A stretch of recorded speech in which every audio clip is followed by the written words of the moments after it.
우울증은 겪어보지 못한 사람들은 거의 상상할 수 없는 상태다. 우울증 체험에 대해 이야기하려면 덩굴 식물, 나무, 절벽 같은 일련의 은유들을 사용할 수밖에 없다. 우울증은 은유들에 의존하기 때문에 진단도 쉽지 않으며 환자에 따라 선택하는 은유도 다르다. 우울증은 어떤 것일까요? 우울한 감정은 느껴봤지만 우울증은 잘 모르겠습니다. 온몸을 마비시키고 죽을 힘조차 없게 만든다니 상상조차 할 수 없습니다. 제 앞에 1000페이지짜리 책 한 권이 있습니다. 그것도 우울증 책이에요. 책의 두께가 참 우울하죠. 표지를 보니 한숨이 나올 것 같아요. 잘은 몰라도 우울증에 한 발 더 다가간 듯 합니다. 앤드루 솔로몬의 한낮의 우울, 믿음사에서 나왔습니다. 이 책은 우울증에 대한 아주 많은 것을 담고 있습니다. 저자는 책의 1장에서 이 책의 첫 번째 목적이 공감이고 두 번째 목적이 경험론에 기초한 질서라고 했습니다.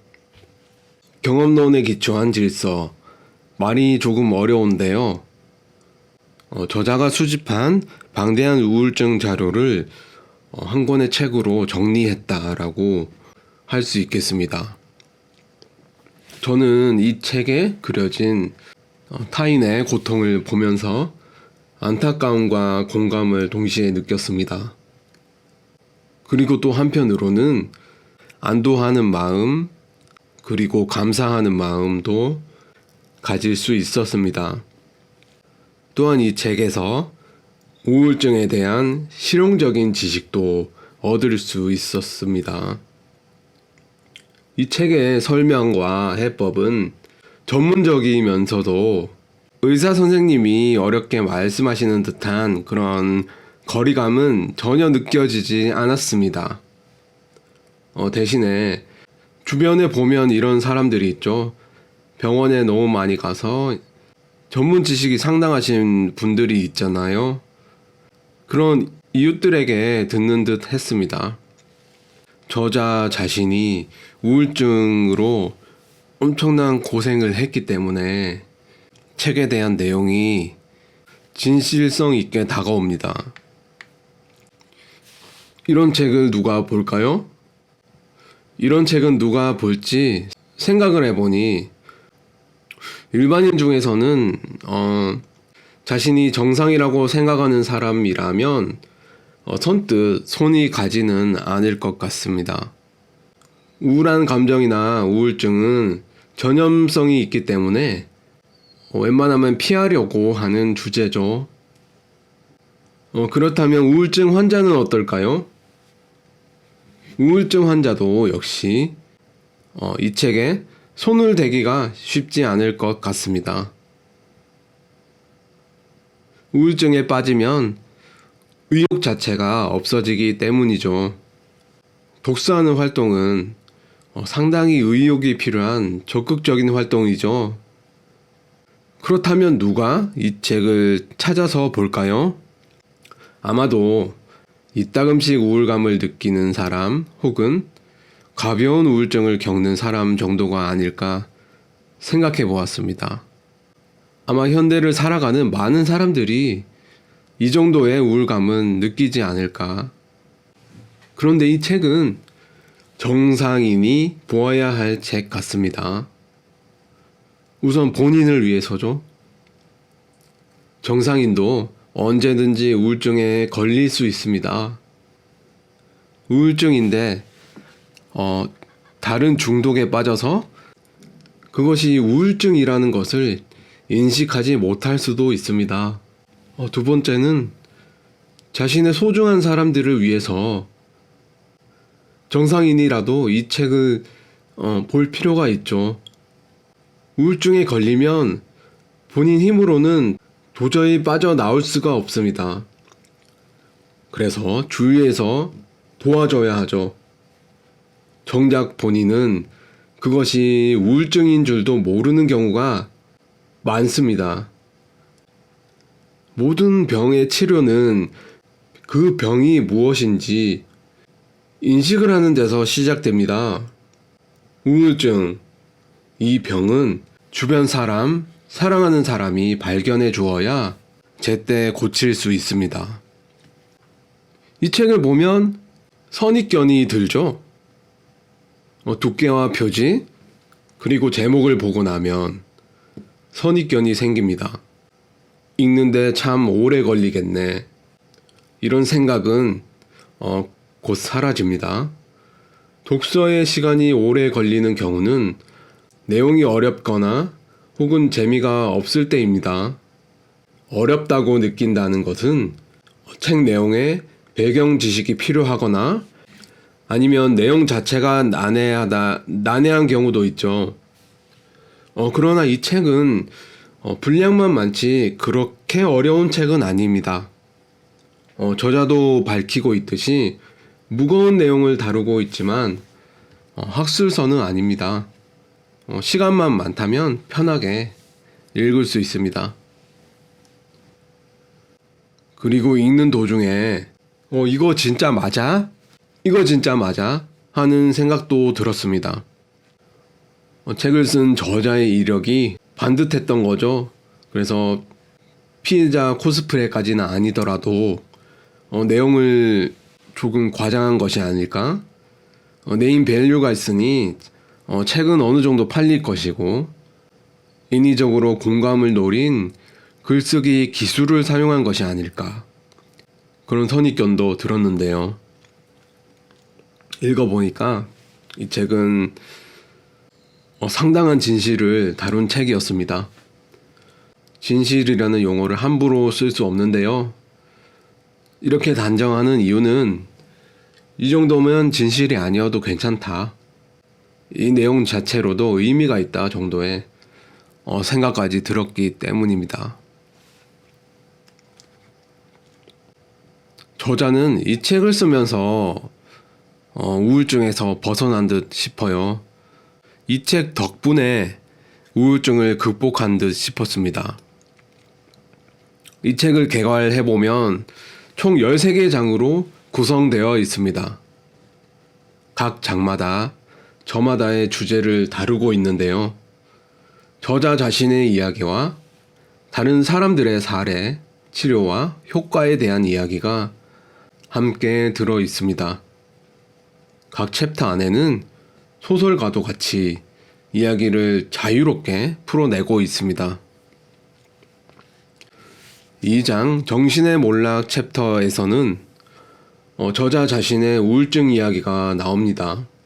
그는 남부럽지 않은 환경에서 자랐으며 자신도 그것을 잘 알고 있습니다. 심각한 우울증에 걸린 후 자신의 삶을 돌아봤으나 그다지 심각한 일은 없었습니다. 그런데 20대 중반에 어머니의 죽음을 기점으로 그는 조금씩 무너집니다. 처음에는 불안한 슬픔 정도, 이 정도로 통제가 가능한 것처럼 보였습니다. 그러나 서서히 절망적인 상황으로 치닫습니다. 3장 이후에도 각 챕터별 주제가 이어지는데요. 7장 자살 챕터에서 깜짝 놀랐습니다. 저자 어머니의 죽음에 대한 반전이 나오는데요. 그 반전은 다른 사람들의 이야기에 사례죠. 다른 사람들의 사례에 이어서 마치 다른 사람의 이야기인 것처럼 느닷없이 등장합니다. 저자가 이 글을 쓰면서 이야기를 전달하기 위해서 신경을 많이 썼구나. 이렇게 이야기를 배치했구나 하는 생각과 함께 다른 사람이었다면 덮어두었을 고통스러운 사건을 천천히 곱씹어서 생각하고 또 그것을 해석해서 글로 쓴 저자에게 응원을 하지 않을 수 없었습니다. 저는 저자가 이 책을 쓰면서 적어도 이 책을 쓰는 동안만큼은 우울증에서 벗어났을 것이라고 확신할 수 있었습니다. 가난이라는 장에서 저자는 수동적인 사람이 우울증에 취약하다고 했습니다. 이 책은 집요하게 생각하고 자료를 성실하게 모아서 쓴 책인데요. 수동적인 사람은 결코 이런 책을 쓰지는 못할 것 같습니다. 저자는 참 성실하게 글을 썼는데요. 심지어 유머조차도 성실한 느낌이었습니다. 책 주제 자체가 무거우니까 유머인데 웃음이 나오기까지 몇 초간 버퍼링을 경험하게 되었습니다. 아, 이게 유머였구나. 뒤늦게 알아차리는 거죠. 저자가 이 책에 매달렸듯이 사람이 무엇인가에 사로잡혀서 열심히 한다면 우울한 감정은 설 자리가 없는 것 같습니다. 가볍게 우울한 감정이 든다면 무엇인가를 열심히 해보는 것도 우울증을 극복하는 하나의 방법이 될 수가 있는 거죠. 책 속의 한 줄. 우울증의 반대는 행복이 아니라 활력이며 이 글을 쓰고 있는 나의 삶은 슬플 때조차 생기에 차 있다. 이 책이 상당히 두껍고 많은 내용들이 담겨 있는데요. 저는 이 책에서 한 2가지 정도의 주제의식을 발견했습니다. 첫 번째로, 고난의 시기를 통과하면 사람은 거듭난다. 책의 내용을 좀 읽어보겠습니다. 우울증을 겪은 뒤 안정을 되찾은 사람들은 일상의 즐거움에 대한 감수성이 강한 경향이 있다. 그들은 삶의 긍정적인 면들이 가진 진가를 절실히 느끼고 그것들에 대해 쉽게 희열에 젖는다. 우울증으로 인한 긴 단절과 그동안의 심사숙고가 사람들을 유익한 방식으로 살도록 변화시키는 경우가 흔하다는 것이다. 나는 결점투성이의 인간이지만 우울증을 겪고 나서 전보다 나은 사람이 되었다. 우울증을 겪지 않았더라면 이 책을 쓰지도 않았을 것이다. 어떤 친구들은 내가 이 책에 등장하는 인물들과 교제하는 것을 만류했다. 그러나 나는 우울증을 통해 가난하고 짓밟힌 사람들을 사랑하는 사심 없는 사람으로 거듭나게 되었다. 선행은 그 자체가 보상이 된다는 말이 꼭 옳다고 볼 수는 없지만 타인을 사랑하는 것에는 타인과 거리를 두는 것에서 맛볼 수 없는 평온함이 있다. 저자는 말합니다. 스스로 우울증을 택한 사람은 없지만 우울증에서 살아남게 된다면 선물을 얻게 되는데요. 그것은 새로 태어난 자신입니다. 이렇게 새로 태어난 자신은 전보다 더 나은 사람이고 우리 주변에 소외된 사람들을 사심없이 사랑할 수 있는 사람으로 거듭나게 된다고 합니다. 거듭나게 된 자신이죠. 저자는 거듭난 사람 이야기를 하면서 타인의 존재를 등장시키는데요. 타인과 거리를 두는 것보다 타인을 사랑하는 것에 많은 의미 부여를 하고 있습니다. 우울증을 극복하는 게 개인 차원에서 끝나는 게 아니라 이렇게 타인과의 관계로 이어지는데요. 저는 이 책을 보면서 공동체라는 개념에 대해서 가능성을 발견했습니다. 책 소개 사례 중에서 두 가지가 기억에 남는데요. 이 둘 다 아주 드문 사례라고 할 수 있습니다. 첫 번째는 약물학적인 요법과 인지치료적 요법도 없이 치료가 된 롤리라는 사람의 이야기였고, 두 번째는 캄보디아 내전의 비참함 속에서 자신을 스스로 추스른 것을 넘어서 다른 사람들까지 살린 여성 리더 팔리 누온의 이야기입니다. 이 두 가지 이야기에서 힌트를 발견했는데요. 정신 건강을 지키기 위한 궁극의 방법은 바로 공동체인 것 같습니다. 롤리의 사례에서 우울증을 앓던 롤리를 변하게 한 것은 그녀를 맡은 의사들의 애정어린 관심이었습니다. 팔리 누온의 이야기는 더욱 의미심장하죠. 그녀는 자신이 겪은 비극에도 불구하고 다른 여성들을 치료했는데요. 그녀만의 절차가 있었습니다.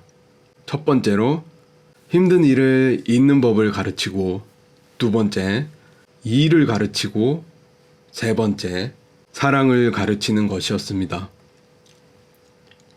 그리고 이 모든 과정은 공동체 안에서 이루어졌습니다. 사람은 다른 사람의 관심을 필요로 합니다. 우울해서 혹은 내향적이어서 혼자 있고 싶은 사람도 마찬가지입니다. 인간은 다른 사람의 관심이 필요합니다. 지금 정신건강이 더욱 중요해지고 있습니다. 이런 세상에서는 작은 공동체가 큰 역할을 할 수 있습니다. 관건은 진실한 공동체가 만들어질 수 있느냐라고 생각합니다. 사람들은 피상적인 관계에 익숙해져 있습니다. 진실한 관계를 갈망하면서도 그런 관계가 존재할 수 있느냐에 대해서 회의적이죠. 그렇지만 책 속의 이야기들을 읽다 보면 이런 진실한 공동체의 가치가 상당하다라고 느껴집니다. 이것을 구현하기가 힘들다고 하더라도 충분하게 노력을 해볼 가치가 충분하다, 이런 생각도 들었습니다.